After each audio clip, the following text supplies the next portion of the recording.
دوسری ہو گئی اور آج پہلی انجیل دنیا سے غائب ہو گئی، لیکن ایک معجزہ جو ہمارے آخری نبی محمد رسول اللہ صلی اللہ علیہ وسلم کو دیا گیا، وہ قرآن مجید ہے، وہ قرآن مجید ہے۔ قرآن مجید میں کہہ رہا ہوں، قرآن شریف نہیں کہہ رہا ہوں، کلام پاک نہیں کہہ رہا ہوں، اس لیے کہہ رہا ہوں قرآن مجید کہ اللہ تعالیٰ نے قرآن کا جب ذکر کیا کہ قرآن مجید فی لوح محفوظ، قرآن مجید، قرآن کے ساتھ ساتھ جو صفت گنائی کہا کہ قرآن مجید ہے، اگر قرآن مجید ہم بولیں گے جس کا ثواب ہم کو الگ سے ملے گا، ایکسٹرا ملے گا، اس لیے کہ قرآن مجید یہ دونوں لفظ اپنے موصوف کے ساتھ یہ صفت، اب یہ قرآن پاک میں سے ہو گیا، اور قرآن پاک کا ایک حرف پڑھنے پر ہم کو 10 نیکی، جیسے الف لام میم، الف کی 10 نیکی اور لام کی 10 نیکی، میم کی 10 نیکی، اگر کوئی یاسین بولتا ہے تو 20 نیکی، حامیم بولتا ہے تو 20 نیکی، عین سین قاف بولتا ہے تو 30 نیکی، ہر حرف کی الگ الگ نیکی۔ اور یہی وہ کتاب ہے جس کو صرف نہ یہ کہ پڑھ کر سمجھ کر پڑھیے تو ثواب، نہیں سمجھ کر پڑھیے تو بھی ثواب، کہ دیکھیے تو بھی ثواب، ہاتھ میں پکڑیے اس کو سجدے سینے سے لگائیے، چمٹائیے، اس سے محبت کریے، اس کے تعلق سے محبت کا عقیدہ رکھیے، یہ بھی ثواب سے خالی نہیں۔ جو اس کتاب کی حفاظت کرنے والے ہیں اس کی خدمت کر لیجئے، یہ بھی ثواب سے خالی نہیں۔ حفاظ کرام کی خدمت کر لیجئے، یہ بھی ثواب سے خالی نہیں۔ اللہ تعالیٰ نے جب محمد رسول اللہ کو اٹھایا، محمد رسول اللہ صلی اللہ علیہ وسلم جب پردہ کیے، ان کو اللہ تعالیٰ نے جو آخری معجزہ دیا تھا قرآن مجید کی شکل میں، تمام انبیاء آپ نے سنا اپنے معجزے کے ساتھ دفن ہو گئے، لیکن محمد صلی اللہ علیہ وسلم کی تدفین جب عمل میں آئی، محمد صلی اللہ علیہ وسلم جب پردہ کیے، تو ان کا یہ معجزہ قیامت تک دنیا میں باقی رہ گیا۔ اور کہا اللہ تعالیٰ نے، اے لوگو اِنَّا نَحْنُ نَزَّلْنَا الذِّكْرَ وَإِنَّا لَهُ لَحَافِظُونَ، ہم نے ذکر کو اتارا، ذکر سے مراد یہاں پر قرآن مجید ہے، ہم نے قرآن مجید کو اتارا، تم کیا اس کی حفاظت کرو گے؟ اس کی حفاظت تو ہم کریں گے، کیسے کریں گے؟ ہم جانتے ہیں پوری دنیا میں بائبل کا ایک بھی حافظ نہیں، 4 وید ہیں، چاروں ویدوں کا کوئی حافظ نہیں، تورات ہے، تورات کا کوئی حافظ نہیں، انجیل ہے، انجیل کا کوئی حافظ نہیں، تالمود ہے، تالمود کا کوئی حافظ نہیں۔ بڑی سے بڑی ڈکشنگ ہوتی ہے اور بہت لمبا چوڑا کتب خانہ ہوتا ہے، ان تمام کتب خانوں میں بڑی بڑی چھوٹی موٹی تمام طرح کی کتابیں ہوتی ہیں، لیکن اس کا کوئی حافظ نہیں ملے گا۔ لیکن ان چھوٹے چھوٹے معصوم بچوں نے یہ حفظ کر کے دکھا دیا، اے اللہ قیامت تک جب تک تیرا نام لیوا اس دنیا میں رہے گا، جب تک تیرا نام باقی رہے گا، اس کتاب کی حفاظت اس طریقے سے ہوگی۔ اور اللہ تعالیٰ نے حافظ کبھی نہیں سڑتا، عالم کبھی نہیں مرتا۔ قبر کھود کر کے دیکھ لیجئے، 2 طرح کے لوگ ملیں گے۔ اگر کوئی حفاظ کرام کو گالی دے کر کے مرا ہے تو ان کا چہرہ قبلے سے الٹا ہوا پھرا ہوا ملے گا۔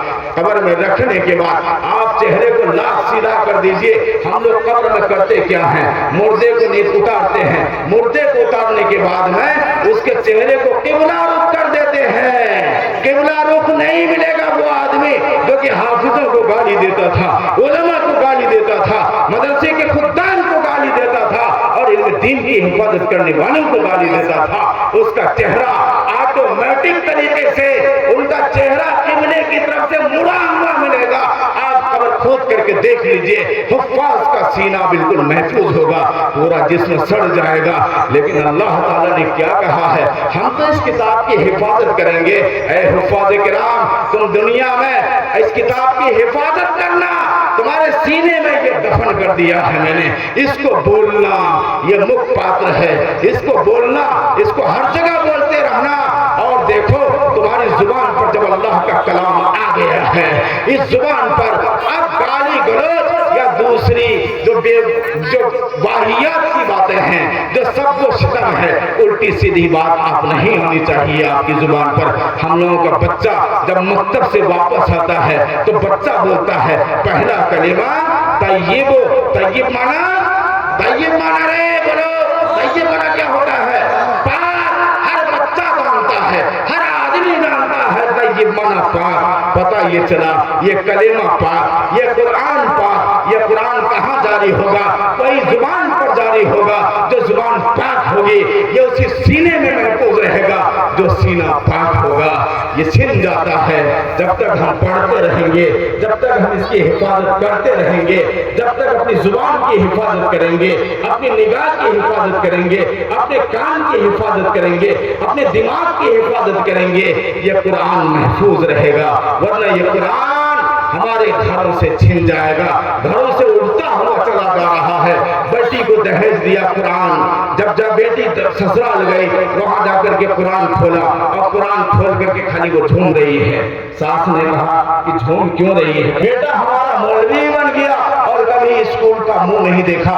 ایسا بھی ہو رہا ہے کہ مولانا صاحب ہمارا بچہ اسپیشل کرا دیجئے گا۔ اسپیشل کیا ہوتا ہے رے بھائی؟ اسپیشل یہ ہوتا ہے کہ 1000 ٹکا ہم سے اور اس کے بعد اس کی کاپی پر نمبر آپ بٹھا کر کے مدرسہ بورڈ بھیج دیجئے گا۔ یہ جب ہم پرنسپل بنے تب اس کے بعد ہمیں پتا پڑا کہ ایسا اسپیشل ہوتا ہے۔ ہم نے کہا کہ ایسا ہرگز نہیں ہوگا۔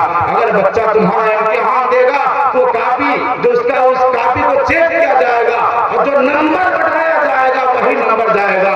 اس نمبر کی بنیاد پر تمہارا بچہ A گریڈ میں آئے گا یا B گریڈ میں آئے گا یا C گریڈ میں آئے گا۔ مولوی بنا دیا، فوقانیہ پاس کرا دیا، عالم پاس کرا دیا، قرآن پڑھنا نہیں معلوم ہے تو میرے بھائی پتہ یہ چلا کہ ہم مسلمان کہیں پر ہیں اور کہیں پر مسلمان نہیں ہیں۔ ہم مسلمان مسجد میں ہیں۔ آج کل ہم لوگوں نے اسلام کو لے جا کر کے مسجد میں قید کر دیا۔ مسجد جاتے ہیں تو نیت صاف ستھری کر کے عطر لگا کر کے ٹوپی لگا کر کے ہم جاتے ہیں، وہاں مسلمان بن جاتے ہیں، لیکن جب باہر آتے ہیں ہمارا ویوہار نہیں بدلتا ہے۔ پتہ چلا کہ ہماری عادت ہے نماز پڑھنے کی، عبادت سمجھ کر کے ہم نماز نہیں پڑھتے ہیں۔ عادت الگ ہے، عبادت الگ ہے۔ کوئی بھی کام کیجئے اللہ کے واسطے عبادت سمجھ کر کے کیجئے، کھانا کھائیے عبادت سمجھ کر کے کیجئے اور خلوص کے ساتھ میں کیجئے، نیت کو ٹھیک کر لیجئے۔ انما الاعمال بالنیات، تمام اعمال کا دار و مدار نیتوں پر ہے۔ ہم جیسی نیت کریں گے ویسی برکت ہوگی اور جیسی نیت ہوگی اسی حساب سے ہمارے اعمال مرتب ہوں گے۔ اللہ تعالیٰ نے اپنے نبی کو اٹھا لیا، قرآن کو زندہ جاوید معجزے کی شکل میں چھوڑ دیا ہے۔ اے لوگو تم بھی زندہ جاوید ہو جاؤ گے اگر تم قرآن کی حفاظت کرو گے۔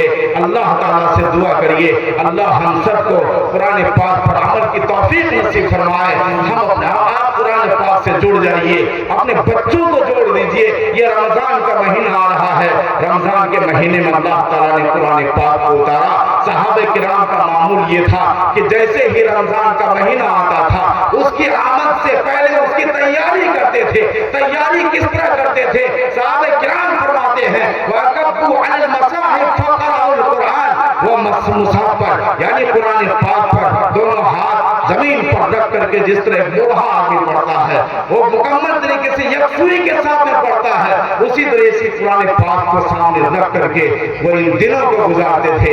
یہ بابرکت مہینہ ہے، یہ شعبان کا مہینہ ہے۔ اللہ کے نبی نے فرمایا اس میں لوگ غفلت سے کام لیتے ہیں، غفلت سے کام مت لینا، حفاظ کرام کی قدر کر لینا۔ قرآن جو آپ کے اور ہمارے گھروں میں ہے اب تک ہم نے نہیں پڑھا ہے، تہیہ کر کے جائیے، وعدہ کر کے جائیے کہ یہاں سے جانے کے بعد میں انشاءاللہ العزیز یہ جو رمضان گزرے گا قرآن کے ساتھ گزرے گا۔ ہم روزانہ قرآن پاک کی تلاوت کریں گے۔ اللہ تعالی ہم سب کو کہنے سننے سے زیادہ عمل کی توفیق نصیب فرمائے۔ وآخر دعوانا ان الحمدللہ رب العالمین۔